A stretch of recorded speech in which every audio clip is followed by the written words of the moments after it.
Dear friends, good afternoon. Welcome to my YouTube channel. And once again, I'm here for the class conduction about the tenses. Dear friends, जैसा मैंने पहले आपको बताया था कि present indefinite में 4 parts होते हैं। इसके 4 कंपोनेंट्स हैं। पहला है प्रेजेंट इंडेफिनिट, जिसमें मैं बताया था मैंने कि the action that is taking place, the action that is done on everyday basis, daily routine. So most probably जो एक्शन होता है इसमें, वो एक्शन डेली रूटीन का होता है जो एवरीडे परफॉर्म किया जाता है।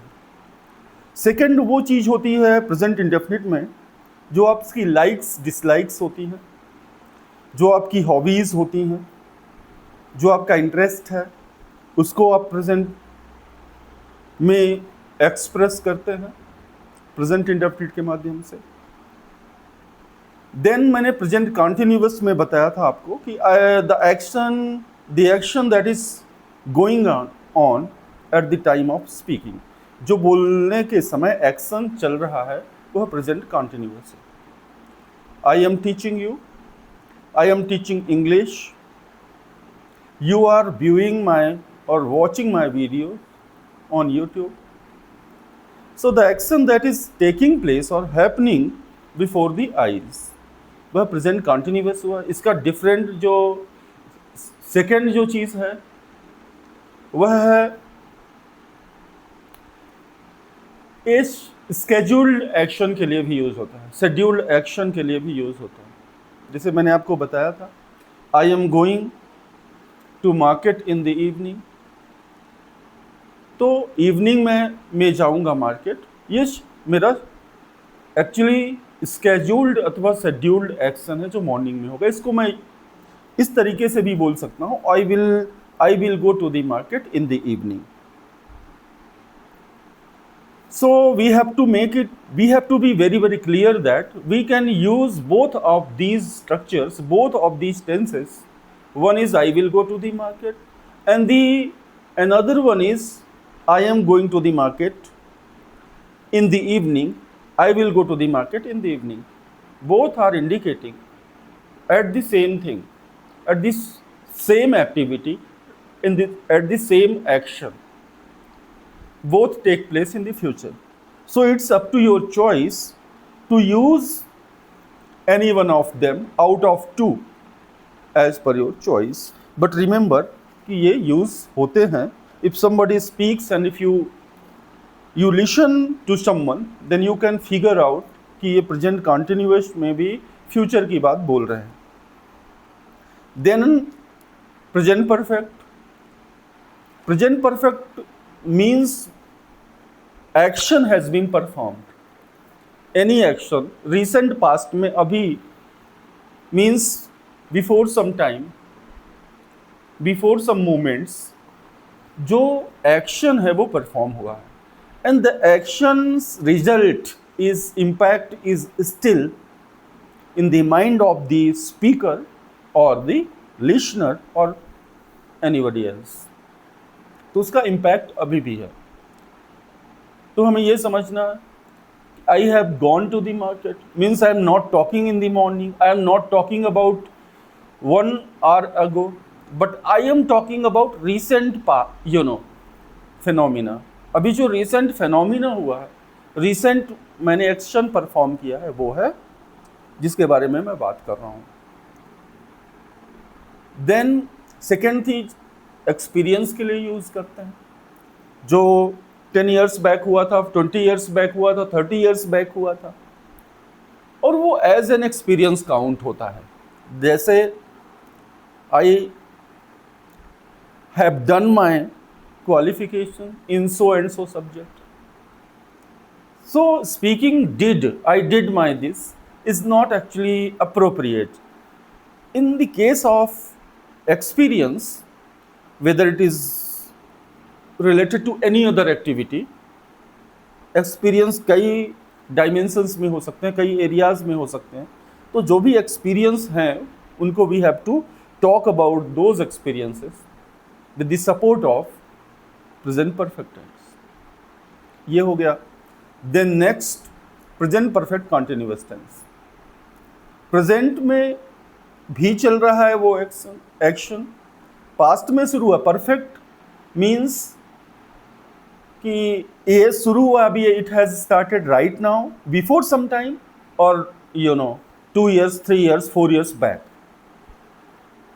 तो और भी चल रहा है, और आगे भी it is suppose to be performed in the future as well. So ये होता है इसमें. और इसमें हम यूज करते हैं structure subject plus has been oblique have been plus B1 plus ING plus object. I have been teaching English for 15 days.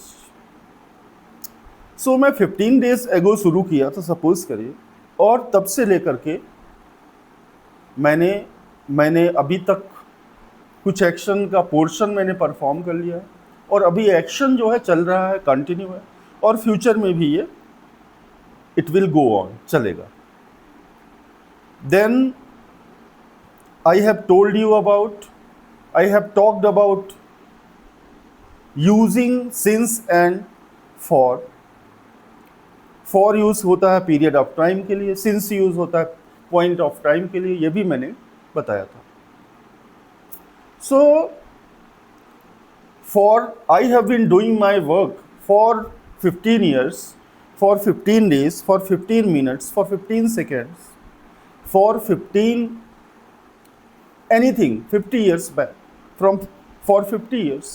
So we are talking about the counting of hours. Hours के counting को हम बता रहे हैं, minutes के counting को बता रहे हैं, डेज के काउंटिंग को बता रहे हैं, मंथ्स की काउंटिंग को बता रहे हैं. So whenever you count something about the action that has been done, and still it is being continued, and it will go on in the future as well. So these kind of actions, they fall into the category of the present perfect continuous tense.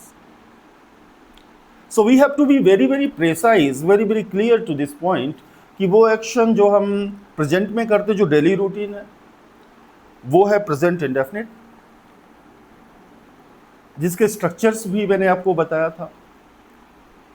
फिर मैंने present continuous आपको बताया, present perfect बताया, और ये present perfect continuous. Let us talk about something, some more sentences, so that you can figure out and understand and practice them.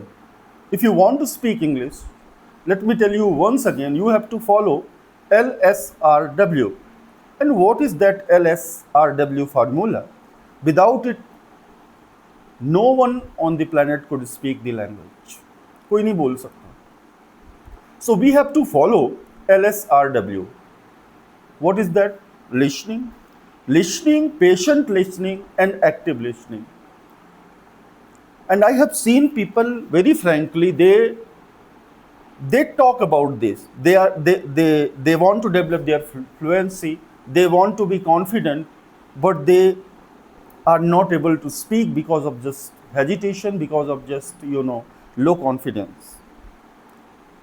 So if you don't practice, if you don't talk, how will you develop your quality? How will you be able to speak it? You cannot speak it merely by saying कि हमको नहीं आ रहा है, I want to develop it, I want to speak English fluently, I want to develop my confidence, but you are not practicing. So things will not work for you because you are not putting your words into actions. अपने words को actions में आप नहीं रख रहे हैं. तो remember, listening is very important, and active and patient listening.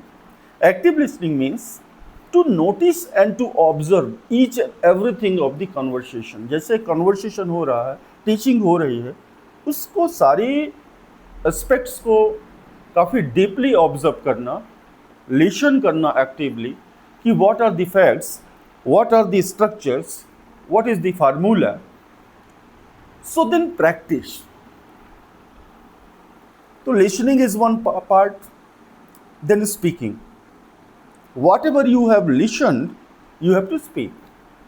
You have to write down your own sentences, write down your own structures, and write down a paragraph and just stand before the mirror and speak. And by doing so, you will be able to speak it without any hesitation. So, if you stand in front of the